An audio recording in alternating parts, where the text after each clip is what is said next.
നമ്മൾ ഇടുക്കിയിലേക്ക് പോയി കഴിഞ്ഞു കഴിഞ്ഞാൽ വോട്ടെണ്ണും മുമ്പേ വിജയം ഉറപ്പിച്ചിരിക്കുകയാണ് ഇടുക്കിയിലെ UDF സ്ഥാനാർത്ഥി റോയ് കെ പൗലോസ്. അദ്ദേഹം നാളെ വോട്ടെണ്ണൊക്കെ എണ്ണിക്കഴിഞ്ഞ് ജയമൊക്കെ ഉറപ്പിച്ചു കഴിഞ്ഞ് മണ്ഡല പര്യടനം നടത്താനുള്ള വാഹനമൊക്കെ തന്നെ തയ്യാറാക്കി കഴിഞ്ഞു. അപ്പോൾ UDFകാർ എന്തൊക്കെ ചെയ്യുന്നു അതേപോലെ തന്നെ പല UDF സ്ഥാനാർത്ഥികളും നാളത്തേക്ക് എല്ലാം സെറ്റാണ്.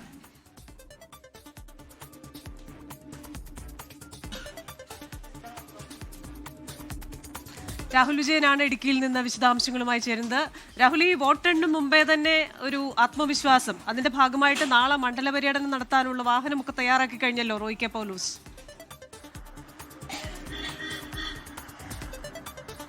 കൃഷ്ണ, തീപാറും പോരാട്ടം നടന്ന ഇടുക്കി ജില്ലയിലെ മണ്ഡലം ഇടുക്കി തന്നെയാണ്. അവിടെ റോഷി അഗസ്റ്റിൻ മന്ത്രിയാണ് നിലവിലത്തെ. അതുപോലെ തന്നെ കൈപ്പത്തി ചിഹ്നത്തിൽ ഇത്തവണ റോയ് കെ പൗലോസ് വന്നു. തുടക്കം മുതൽ തന്നെ സസ്പെൻസ് നിലനിൽക്കുന്ന മണ്ഡലം. അവിടെ UDFന്റെ അവകാശവാദം അവർ 15,000-ൽ പരം വോട്ടുകൾക്ക് ജയിക്കും എന്നുള്ളതാണ്. ആ ആത്മവിശ്വാസത്തിൽ തന്നെയാണ് നാളെ വോട്ടെണ്ണി തീരുന്നതിന് മുമ്പ് തന്നെ ഈ പ്രചരണ വാഹനം ഇടുക്കിയിലേക്ക് എത്തിക്കുക എന്നുള്ളൊരു തീരുമാനത്തിലേക്ക് പോയതെന്നാണ് നമുക്ക് മനസ്സിലാക്കാൻ കഴിയുന്നത്. അതിന്റെ പണിയൊക്കെ പൂർത്തിയാക്കി കോട്ടയം ഇരാറ്റുപേട്ടയിലാണ് വാഹനം കിടക്കുന്നത്. നാളെ രാവിലെയോടുകൂടി അത് ഇടുക്കിയിലേക്ക് വരികയും ചെയ്യും. എന്തായാലും നാളെ വിജയം അത് റോയ് കെ പൗലോസിന് തന്നെ ആയിരിക്കുമെന്ന ഉറച്ച വിശ്വാസം UDF കേന്ദ്രങ്ങൾക്കുണ്ട് എന്നുള്ളതാണ് ഈ ഘട്ടത്തിൽ നമുക്ക് മനസ്സിലാക്കാനും കഴിയുന്നത്. വിജയിച്ചതിന് ശേഷം സാധാരണ ഈ സ്ഥാനാർത്ഥികളൊക്കെ ഈ നന്ദി പറഞ്ഞുകൊണ്ടുള്ള പര്യടനമൊക്കെ നടത്താറുണ്ട്. അതിനുവേണ്ടി സജ്ജീകരിച്ചിട്ടുള്ള വാഹനമാണ് ഇതെന്നുള്ളതാണ് ഏറ്റവും പ്രധാനപ്പെട്ട കാര്യം. പക്ഷേ മറ്റ് LDFിലാണെങ്കിലും സമാനമായ രീതിയിൽ അവർ വാഹനമൊക്കെ തയ്യാറാക്കിയിട്ടുണ്ടായിരിക്കാം. ഒരുപക്ഷെ അത് പുറത്തേക്ക് ഇറക്കാത്തതായിരിക്കാം.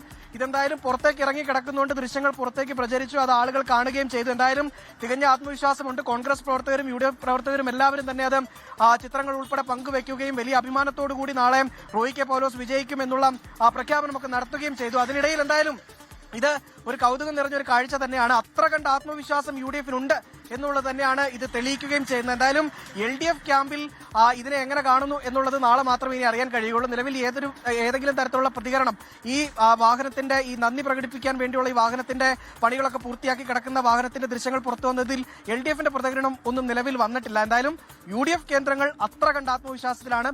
അതിന്റെ ഒരു ഭാഗം മാത്രമാണ് ഇപ്പോൾ ഈ വാഹനത്തിന്റെ ചിത്രങ്ങളായി പുറത്തേക്ക് വരികയും ചെയ്തിട്ടുള്ളത്.